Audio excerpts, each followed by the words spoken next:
we are going to bring in another friend of ours, Dr. Tarek Loubani. He is based in Canada, but he has years of experience working at primarily al-Shifa Hospital in Gaza City. Tarek, thank you so much for returning to the EI live stream. And thank you so much for having me. It's great to see you all. And Ali, wow, your talk at the beginning was amazing. Thank you, Tarek. Good to see you. Thank you. Tarek, as a physician, what can you tell us about? Where do we even start about the healthcare situation in Gaza, especially just with the basic fundamentals of not having clean water? For over 2 million people, including people who are in dire need of medical attention. Yeah, I want to talk about that, Nora, but before that, I want to mention, just so that it's top of mind and so that it's something that I say, that many of my colleagues are under arrest, very likely being tortured, and with the Israelis trying to get false confessions from them. When I was 22, I was arrested by the Israelis. I was a 22-year-old know-nothing who was of no importance at all, and I got the interrogation treatment, I got the torture. And so I can imagine what they're experiencing right now, because the Israelis are so interested in generating whatever story they want to come up with. So I think as we talk about the medical system, we talk about the different pillars. Of course, water is an important one, but so are the people. And the people who make up the system, who have been betrayed by the world over in general, and more specifically by what the ICRC did by abandoning them to the Israelis in that exact moment.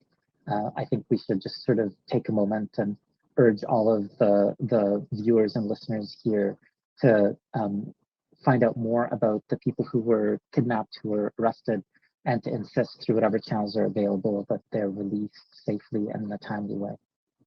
And some of these physicians are close colleagues of yours, including Muhammad Abu Salmiya, the head of al-Shifa Hospital. Can you talk about what happened to him? And I believe he was kidnapped and arrested with 4 other of his colleagues, including the head of a hospital in Khan Yunis. What do we know about what happened? Yeah, at this point, I believe there are 13 people who have been arrested so far. The 2 doctors, I guess 3 doctors who I know the best, one of them is Abu Salmiya, one of them is Dr. Munir Shafiq, and then the other one was one of our residents. And obviously, these are doctors who knew what they were getting into, in a sense, because it's been a long time since they've had to interact with Israelis who were willing to arrest them inside Gaza. I don't think any of them really expected, especially under the flag of the ICRC, for them to be subject to that kind of arrest. I mean, Dr. Abu Salmiya really is a classic example of how the Israeli system works. It took him in with no charges for no reason. It's keeping him with a very specific purpose, even if it finds him somehow to be not guilty, if it ever decides to charge him, he will have lost months of his life, at the very least weeks, but probably months of his life. And all we can hope is that the maw of the Israeli prison system doesn't catch these other doctors too much. But I was thinking about this. I was talking to one of my colleagues and thinking the same way in which all of us who have children sort of think, like, I would take any injury that my child would have.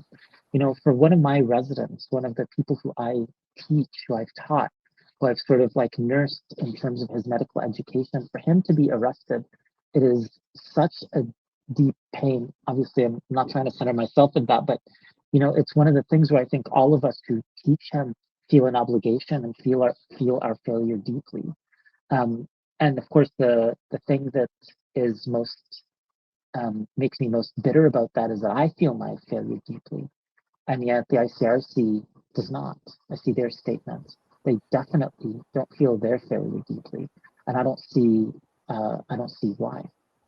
Tarek, just to stay with Dr. Muhammad Abu Salmiya, for example, and he's only one of a number of healthcare workers who have been abducted by Israel in recent days. Dr. Abu Salmiya is the director of the al-Shifa Hospital, which you know very well, and which Israel invaded and destroyed. And they are alleging that he is, and obviously they didn't find anything. Not even the Western media was persuaded by the Israel's claims to have found tunnels or whatever it was. Certainly nothing that lived up to the hype that Israel had been trailing of this James Bond-like command center under al-Shifa. And clearly there's no such thing, because by now we would have seen it. But they are still claiming that he was somehow involved in what Israel calls terror. Of course, people will know that Israel considers looking at them wrong to be terror. They have already defined major human rights organizations such as Al-Haq and the Palestinian Center for Human Rights and Ad-Damir and so on as terrorist organizations. But what I want to say about Dr. Abu Salmiya, and this is important, about what he may face now, I think that we have to think of the case of Muhammad al-Halabi, who was the Gaza director of World Vision. World Vision is a major international Christian-based charity. It's it serves everyone, but that's where its roots are. That was funded by many governments, including the Australian government, its work in Gaza. And Israel abducted Muhammad al-Halabi about 7 years ago and charged him with trumped-up charges of diverting millions of dollars of World Vision's budget to Hamas. Now, this was laughable at the time because World Vision, including its main office in the United States and its Australian division, said it's impossible because our whole budget in Gaza didn't amount to a fraction of what Israel claims was diverted. How could he have diverted $50 million, which is what Israel said, when the whole budget over a period of years was something like $2 million? But nonetheless, and the Australian government and World Vision did their own audits and their own investigations and said there's no basis. This is Australia under a right-wing government, which is no friend of the Palestinians. And even they said there's no basis for these Israeli charges. And they put Muhammad al-Halabi through 6 years of detention, through this show trial that went on for years and years and years, and finally found him guilty with a secret verdict where they only published snippets of the verdict. And even the State Department and the British government and others, true enemies of the Palestinian people, said this is a show trial and this is nonsense. They didn't buy it. But Muhammad al-Halabi is in prison. He was sentenced to 12 years.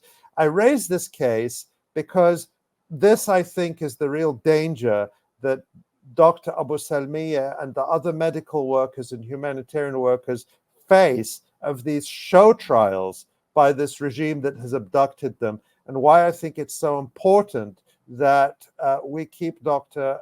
Abu Salmiya and the other medical workers front and center, and that people who are watching this live stream and who may watch it afterwards are also, in addition to continuing to contact their representatives about an immediate ceasefire, an immediate end to the siege, immediate accountability for the war criminals, that all these health workers be freed and that no credence be given to Israel's usual lies about them that are used to keep them in prison.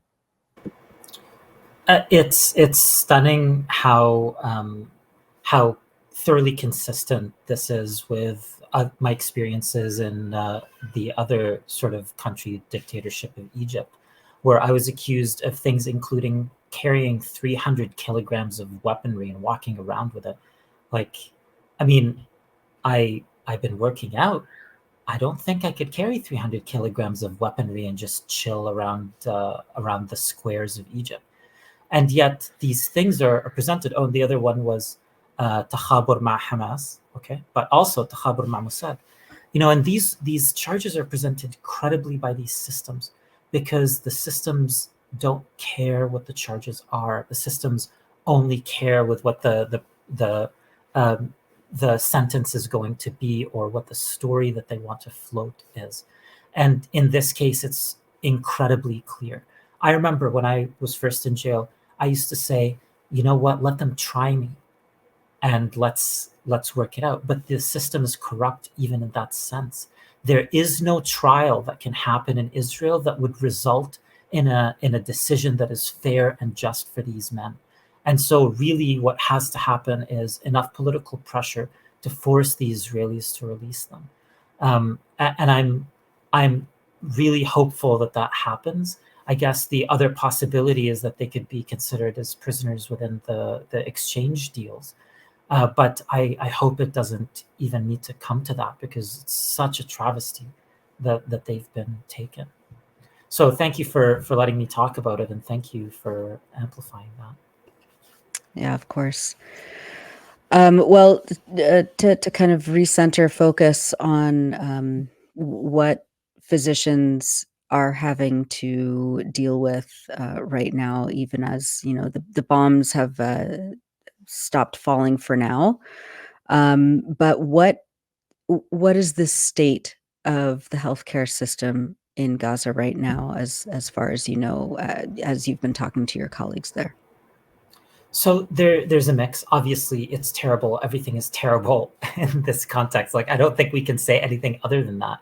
However, holy crap, are they doing amazing things. For example, they've clearly, I know that this happened as well in 2014, where there were committees that were struck that were making life and death decisions, out of a philosophy ethics textbook about, do we turn this off? Do we turn that off? How long do we let somebody live before we give that resource to somebody else? And here what they've decided to do is they've decided to turn on the things that help people without really follow-up. So what do I mean by that? You've noticed that they've started reactivating dialysis centers. Why? Why are they reactivating dialysis centers? Like, how does that make sense? Well, dialysis is interesting because you are going to die if you don't have it. You come in, you have it, and you go home, and there's no real follow-up other than the fact you need dialysis again. If they had instead reactivated the operating room for orthopedic surgeries, well, what does that look like? So essentially, you get a broken bone that needs a surgery. Those are serious breaks. And then that seriously broken bone has to be healed, which requires consumables, drugs, sutures, gauze materials, cleaning things, so on. But then after that, you're not done. You need to keep that person in hospital for a period of a few days, maybe a few weeks. And then after that, you're still not done. You have to change the wounds, pack them, they might get infected, et cetera, et cetera. So they've really made a decision that I didn't even really know was on the table to support the maximum number of people with the minimum number of resources that are available to them. The other piece of it as well is that should the hospitals get bombed again, which is unfortunately a real possibility, these people aren't captive in the hospital. Whereas when they do surgeries, they might turn people who could otherwise have been discharged into people who can't be discharged. So it's been like, I think it's literally like the worst exam question in an ethical bioethics class. What do you do in these scenarios? And they've navigated it so admirably, so courageously. It's been really, really incredible. The system itself kind of depends on three big things. It depends on human resources, it depends on materials and disposables, and it depends on infrastructure and infrastructural support. And right now, all three of those things are missing. None of those three things is available, somewhat maybe a little bit in the south, definitely not in the north. And I think that's the problem we have to contend with. Thanks for watching this video. Please subscribe to our YouTube channel, hit like, leave a comment.